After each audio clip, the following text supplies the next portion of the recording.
The Event, a science fiction thriller series by Melanie Ann Phillips. Episode 13, Biblioteca, Apostolica, Vaticana.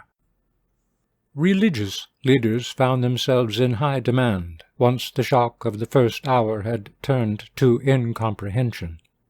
They were booked on every television panel and radio talk show, fielding the same question that they were always asked in difficult times. How could God let this happen? Or perhaps God did this himself, like with the flood. This time the stock answers were insufficient, because, in their hearts, they had no idea how God, as they conceived of him, could be allowing this, and most half suspected he might indeed be behind it all. Still, the practiced platitudes came easily, and did at least salve the troubled souls of those more truly seeking comfort than understanding.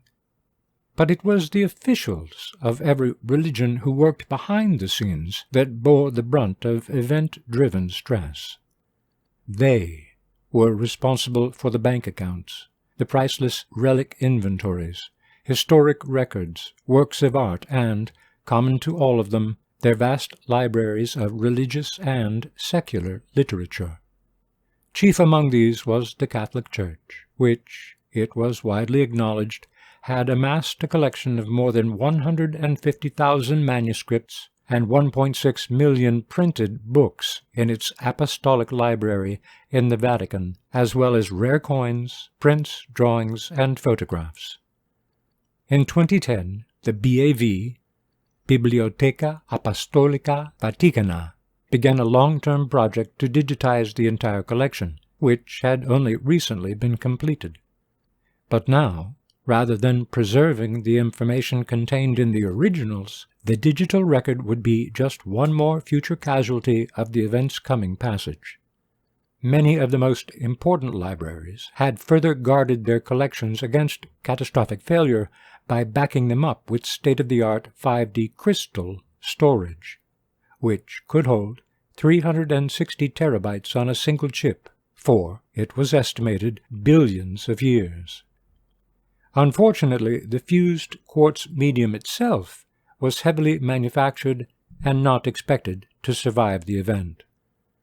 With no high-density options available, the technical custodians of the digital files, already aware of the stone-etching experiments in London, quickly secured the services of the three major laser etching companies in the world before running into competition from the Mormon Digital Archive in Salt Lake and the Library of Congress and Smithsonian Institution, both in Washington, D.C.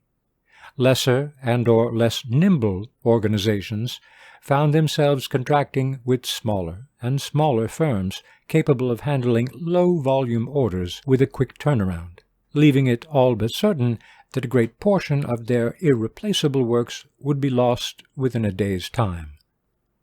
This bidding frenzy for laser etching was not unnoticed by Internet scammers, who realized that everyone with a web page or an account filled with family pictures and videos would pay exorbitant prices to preserve their precious memories.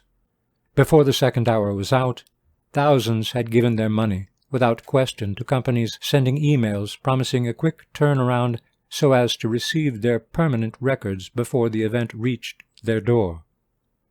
Upon collecting these funds, these entrepreneurs closed down their websites and turned to their own post-event preparations. The impact of all the culture, history, and technical knowledge about to be lost was so great it would be as if the fire at Alexandria had spread to burn down every library in the world. Hearing reports of these difficulties, the event network assigned an entire team to find additional means of capturing as much information as quickly as possible in a survivable form. Their initial investigations researched other substrates than polished stone, other means than laser etching, and other methods of preserving entirely, though it seemed hopeless any real breakthroughs could be found in time.